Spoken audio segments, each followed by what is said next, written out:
Welcome back to another Spirit Island video. In this video, I'm going to be continuing my basic strategy guide, this time looking at Resilience Earth. Now let's start up the game. I have board B here. There we go. And the starting Explorer's Jungle. Alright, let's take a look at Resilience Earth and what this spirit is about. So, Vital Strength, Resilience, you're going to start off with 3 presence, 2 in the highest number mountain, and 1 in the highest number jungle. It's going to be a low complex spirit with a lot of defense, low fear, a decent amount of utility, and then less offense and about the same control. Now, Resilience Earth is all about stalling the game out, or I guess Earth is all about stalling the game out, and Resilience just turns that knob up. Now, the Resilience aspect is going to replace Base Earth's special rule. Now, normally Base Earth's special rule says in lands with sacred sites, you have Defend 3. And the idea behind that is the Dahan will be able to get a counterattack in those defended lands. Resilience says, well, actually, it takes an additional 8 damage in that land to cause it to blight. So it's essentially a Defend 8 instead of a Defend 3. But the Dahan are not protected. So that is the big change. So Resilience is all about protecting those lands, but you're not getting counterattacks, and those Dahan aren't being protected. To me, it's kind of anti-thematic that you're no longer able to protect the Dahan, and I feel like Resilience Earth should be a Dahan-based spirit, but I mean, it's an aspect, and I get the point. This spirit used to be one of the worst spirits in Spirit Island, and I still think it's pretty bad, but there is a build that I'm going to talk about in this video that I think improves this spirit's function. Now, Earth is a 1/1/1, which means it's always placing presence on any of your growth options. It has a reclaim with far presence range placement, a power card gain with bad range placement, and a 1 presence placement with a 2 energy. And because of Earth's growths, it really restricts what the spirit is able to do. You really want to gain cards because your cards don't win the game. But when you're doing that, you're growing at 0 range, which means you're not going to have your sacred sites in the proper area. So really, I think if they were to change the growth options, like the range placements, it would make the spirit far more approachable for players. Okay, the tracks, you have some of the best tracks in the game, ending at 8 energy and 4 plays. It does take a long time to get to 2 and 3 and 4 plays. But you do have a very inflated energy track, getting access to 6 energy after only 3 growths. Your innate power is Gift of Strength. It's a fast power targeting any spirits. These are the thresholds, the Sun, Earth, Plant threshold, and it allows a free repeat of a card. The first tier says the card can cost 1 or less, the second tier is 3 or less, and the final tier is 6 or less. So this allows you to repeat those heavy-hitting majors in the late game, and in the early game you can repeat utility cards or infrastructure cards or like control cards, stuff like that. Now, because you have no elements on the tracks, getting this last tier of the innate is going to be close to impossible because it requires 4 Earth. That means every card you have has to have Earth. 3 of them have to have plants, 2 of them have to have sun. Basically, you need to have at least 2 of these 4 cards be perfect elements. In addition, the other 2 cards have to have Earth. So it's to hit this max tier is going to be pretty tough. Even the first and second tiers are pretty challenging as well. And that is because it's going to take several growths on bottom track to get access to them. Looking at the power cards, you have one of the most expensive hands in the entire game. Your entire hand is going to cost you 10 freaking energy. And one of the big problems with the spirit is the cards are so clunky and awkward and difficult to use. And you're going to notice in this video, I'm just going to say screw it and throw the cards out the window. And that's actually how I play the Might aspect, which will be coming to digital at some point, which is my favorite way to play Earth. So the first power card is A Year of Perfect Stillness. It's a 3 energy Sun Earth. It's 1 range. Invaders skip all actions in target land. So this is your skip card, but it doesn't progress the game. So there's no fear on it. In fact, I think this card is a bit overcosted. It also lacks Earth Plant, and Earth Plant tends to be more favorable than the Sun because of how the innate is structured. We have Draw of the Fruitful Earth. This is a 1 energy slow power earth plant animal, 1 range. Gather 2 explorers and 2 Dahan. This card is really good, especially with no adversary, but against some of the higher difficulty adversaries, this card is so strong because gathering explorers means you can stop builds.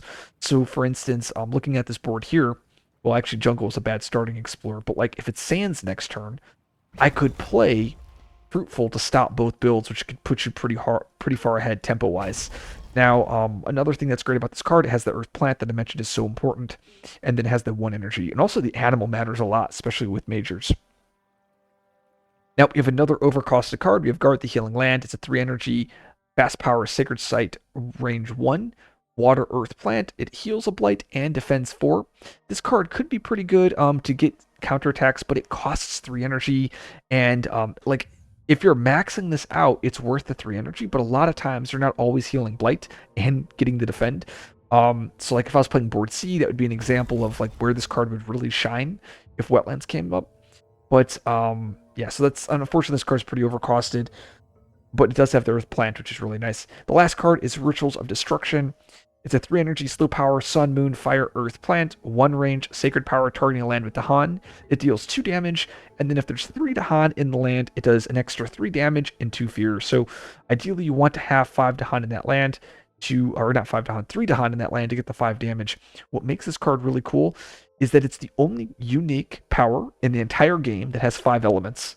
That's right, every other unique in the entire game, this includes Nature Incarnate, every expansion, the most amount of elements they're going to have is 4 elements, and this is the only one that has more than 4. This card's really clunky, so like ideally you want to use your draw, gather Dahan, and then hit them with the rituals. By playing these 2 cards, you'll actually hit the first tier of the innate, which allows repeats, and there are strategies that use that. But in order to do that, it tends to make things fairly awkward with your growths against a lot of adversaries.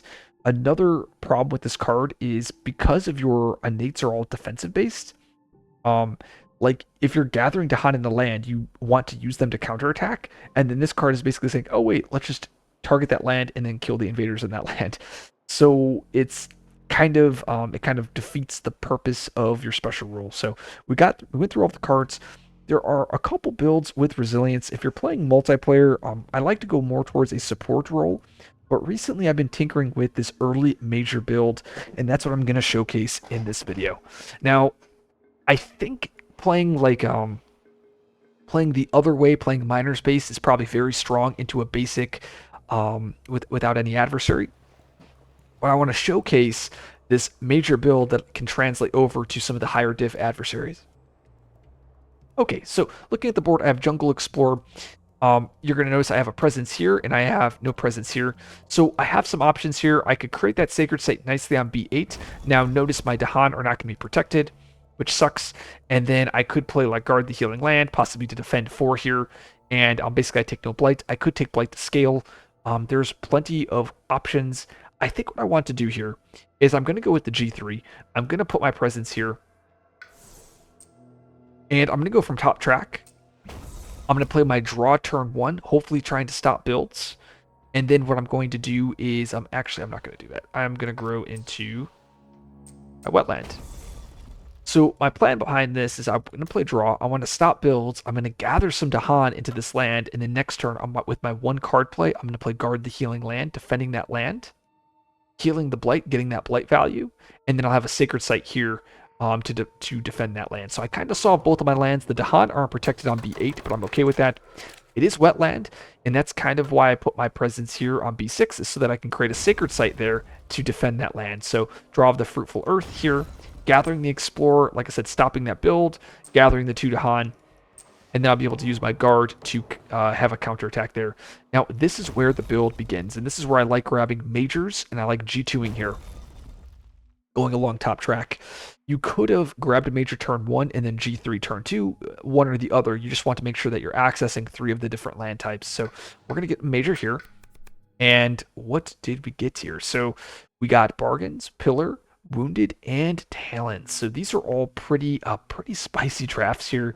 Gosh, I would love to play Bargains, as that almost would defend both of my lands. It would not defend my B4, as there's only 2 Dahan there.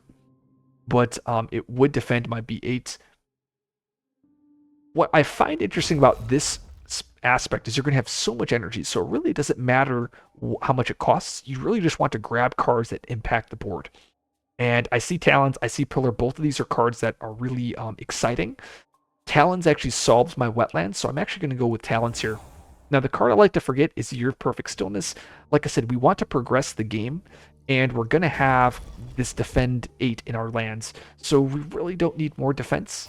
We'll either take Blight to scale, so we just never have the action economy to play that card, right? Like, I'm only playing one card a turn. I need to be impacting the board. So, is that what you want? I want to go here, and like I said, I want to guard, defend this jungle, and get a ton of value there. Another thing that you're going to notice here is I decided to choose a board that has a that has good starting presence range. You're going to notice Earth has some terrible boards with starting lands where your sacred site is. Board B is one of the better ones. Board C is good. Board E is good. Some of the bad ones would be like Board A is pretty awkward. So okay, so what do we get? Relentless Optimism, sure. Foreign Disease is sad. I lose a Dahan there on B6. It's an auto Dahan kill. I do get an energy off that. Let's kill that town. And I don't blight the land. Dahan does die there, though. And the Explorer is mounting. Perfect. So this is what I'm going to do. So usually, this is where I get a second major here. So I already know I'm playing my Talons to solve this land here. So getting a major here seems pretty favorable. So let's get another major. And I can choose to forget my rituals. I can choose to forget guard the healing land. It really just depends on what I draft. So I found a skip card that generates a lot of fear. Pretty spicy. I also got a Bloodrack Plague, which is a nice defend 3. I could play that here, and that would actually defend both my B2 and my B7, which is pretty cool. I think I'll just go with the skip here as it has the mountain plant. Messes with a lot of the beasts. We'll do that. And sometimes I get rid of guard the healing land. Sometimes I get rid of rituals. Sometimes I get rid of draw. It really just depends. I think what I want to do is get rid of guard the healing land. I don't think I need to be defending healing blight anymore at this point. I'll put my presence from top track. As you guys can see, I just have so much freaking energy. And I'm just going to go with Talons here. Kill that. Kill this. All that dies. Hardworking settlers, sure. I could probably go bottom here. So normally I would go top. Really shouldn't matter. So I'll just go top. We'll add the town here. And okay, so let's actually push the Dahan there so I can clear that. Oh, no. What are we doing? So push the Explorer. I had to push another one if I wanted to. I think we'll go here. Add the town. There we go. We have an Explorer. Perfect. So we've kind of cleared our inland. There's the Explorer in Sands as the follow-up here. Now, if I wanted to continue doing this build, I'm now going to be moving towards 2 plays. As you can see, I have 6 energy. I have a major here. I would grab another major if I don't like the major I have. Now, luckily for us, I can actually just try to go for the win here. Because our Talons of Lightning actually can hit my B2. So I'm just going to reclaim here. Presence from bottom track. I'm going to go into my B3. Play my Talons of Lightning. And that will kill the last 2 buildings. And that wins us the game here. So very solid win with Resilience Earth. Resilience Earth is kind of like Shadows, where when you're playing without an adversary, the game... They tend to be, you tend to snowball a lot easier than like River or Lightning. But when you raise the difficulty up, the spirits tend to have a lot harder time, while River and Lightning tend to perform better. Just a little interesting tidbit there. So hopefully this was a informative video for someone who wants to see the major build with the spirit. If you like this video, like and subscribe. I will see you guys in the next video.